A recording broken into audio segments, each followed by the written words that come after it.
Hi friends, அஸ்ஸலாமு அலைக்கும். Welcome to me kitchen.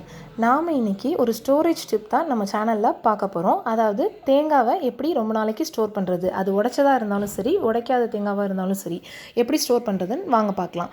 தேங்காவை நம்ம ஒரு வால் கார்னரில் இல்லை ஷெல்ஃப்லேயோ நம்ம வந்து தேங்காவை ஸ்ட்ரைட்டாக நிற்க வைக்கணும். அதாவது அந்த குடுமி அந்த பார்ட் வந்து ஸ்ட்ரைட்டாக நிற்கிற மாதிரி தேங்காவை வைக்கணும்.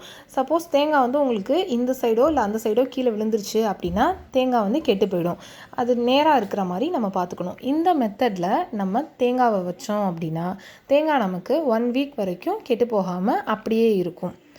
இந்த டிப்ஸை கண்டிப்பாக ஃபாலோ பண்ணி பாருங்கள். அடுத்து டிப் நம்பர் 2. இப்போ நம்ம பாதி தேங்காவை யூஸ் பண்ணிட்டோம், மீதி தேங்காவை நம்ம எப்படி ஸ்டோர் பண்ணணும் அப்படிங்கிறத நான் உங்களுக்கு சொல்கிறேன். அதுக்கு நம்ம ஒரு சின்ன பவுலில் உப்பு எடுத்துக்கணும். கொஞ்சமாக உப்பு எடுத்து கொஞ்சமாக எடுத்தால் போதும். உப்பு கொஞ்சமாக எடுத்து ஒரு தேங்காவோட சென்டரில் போட்டுக்கோங்க. அதை வந்து சர்க்குலர் மோஷனில் தேங்காய் ஃபுல்லாக அப்ளை ஆகிற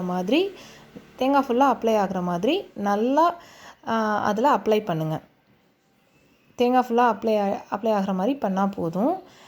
இந்த மெத்தடில் இதை அப்படியே நம்ம ஃப்ரீசரில் வச்சிடலாம். இந்த மெத்தடில் தேங்காவை வச்சாலும் தேங்காய் கண்டிப்பாக நமக்கு 1 வீக் வரைக்கும் நமக்கு கெட்டு போகாமல் அப்படியே தேங்காய் ஃப்ரெஷ்ஷாகவே இருக்கும்.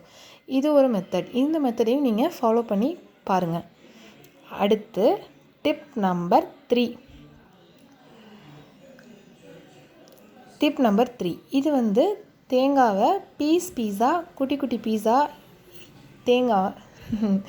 தேங்காவை சின்ன சின்ன பீசஸாக இந்த மாதிரி ஒரு பாக்ஸில் கட் பண்ணி எடுத்துக்கோங்க.